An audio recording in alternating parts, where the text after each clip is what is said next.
Assalamualaikum warahmatullahi wabarakatuh. Alhamdulillahirabbil alamin. Wassalatu wassalamu ala sayyidina Muhammadin wa ala alihi washabihi ajmain. Amma ba'du.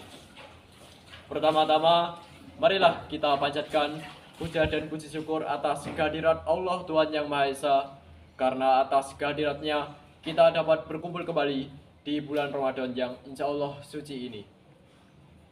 Salawat serta salam tak lupa kita haturkan kepada Nabi Agung kita, Nabi Muhammad Sallallahu Alaihi Wasallam, yang kita nantikan syafaatnya di yaumul kiamah nanti. Pada kesempatan kali ini saya akan membacakan kultum yang bertajuk Sholatlah. Kita berada di bulan Ramadan, bulan yang penuh keberkahan dan ampunan. Ramadan bukan sekedar bulan puasa, tetapi juga bulan peningkatan ibadah, termasuk sholat. Sholat adalah ibadah utama yang menjadi tolak ukur kualitas keimanan seseorang. Bahkan dalam sholat terkandung seluruh rukun Islam. Syahadat dalam tasahud, puasa dengan menahan diri dari makan dan minum, zakat dengan menyisihkan waktu untuk Allah, dan haji dengan menghadap Ka'bah.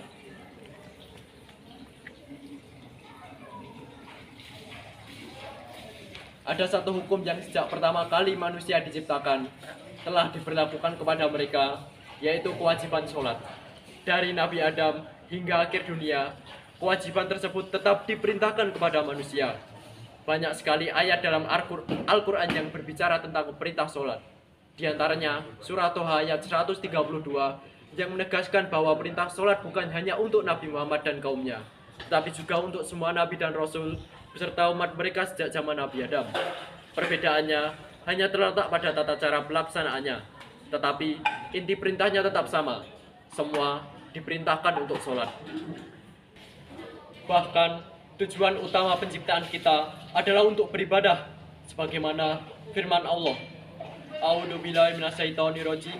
Bismillahirrahmanirrahim. Wa ma khalaqatul jinna wal insa illa liya'budun.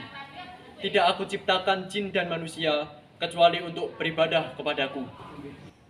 Allah yang menciptakan kita tentu mengetahui fungsi dan kebutuhan kita. Pencipta kamera paling mengetahui cara kerja dan kegunaannya. Allah telah memberikan buku panduan berupa Al-Quran yang menjelaskan bahwa kita diciptakan untuk beribadah, terutama sholat. Para sufi memahami ini dengan sangat mendalam, sehingga mereka menjadikan hidupnya penuh dengan sholat. Mereka mengisi waktu di antara sholat dengan bekerja atau menuntut ilmu, tetapi fokus utama mereka tetaplah sholat. Mereka hidup dalam sholat hingga meninggal dalam keadaan sholat, baik secara fisik maupun hati yang selalu menanti waktu sholat berikutnya.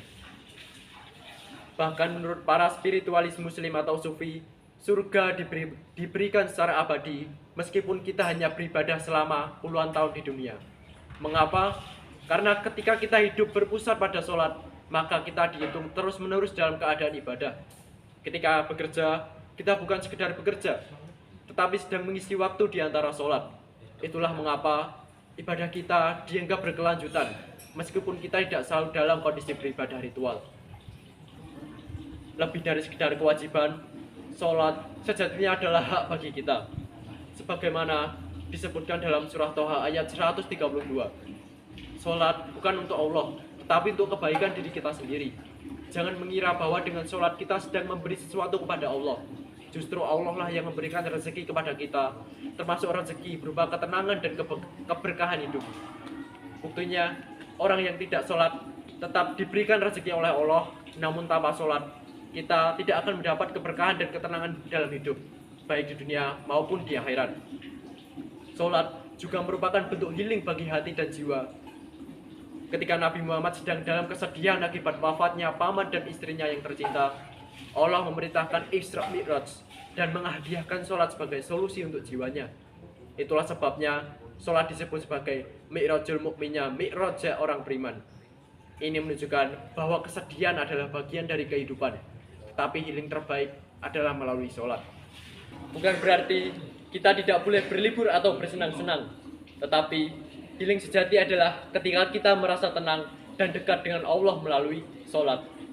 Sayangnya, banyak orang yang pergi berlibur hanya untuk rekreasi, tanpa kontemplasi. Fisik mereka berada di tempat wisata, tetapi pikiran tetap sibuk dengan pekerjaan. Bahkan hati mereka tidak ikut tenang. Oleh karena itu, sholatlah agar kita bisa benar-benar memahami maknanya. Seseorang cenderung tidak menjalankan sesuatu jika ia tidak memahami maknanya. Namun, terkadang kita bukan tipe orang yang meluangkan waktu untuk memahami makna. Maka, saran terbaik adalah jalani dulu sholatnya, karena dari sanalah kita akan merasakan maknanya. Jangan jadikan sholat sebagai selingan dalam kesibukan, tetapi jadikan kesibukan sebagai selingan dari sholat. Sholatlah, biarkan dunia menunggu, karena jika dunia tidak menunggu, kematian pasti akan datang kapan saja. Dan bukanlah kematian terbaik adalah saat kita sedang dalam keadaan sholat, seperti Salabah, salah seorang sahabat Nabi yang wafat dalam keadaan bersujud, sebagaimana ia bercita-cita mati dalam keadaan yang paling mulia. Tak peduli seberapa buruk atau nakalnya kita, tetaplah sholat. Sebesar apapun kesalahan dan dosa yang kita lakukan, sholatlah, karena sholat akan menjadi kabel penghubung antara kita dan Allah yang akan perlahan-lahan memperbaiki diri kita. Kita tidak mandi setelah bersih, tetapi mandi untuk membersihkan diri. Begitu juga dengan sholat. Kita tidak menunggu menjadi suci untuk sholat, tetapi kita sholat agar Allah menyucikan dan memperbaiki kita. Mungkin sekian materi kultum yang dapat saya sampaikan. Wabillahi taufik wal hidayah. Wassalamualaikum warahmatullahi wabarakatuh.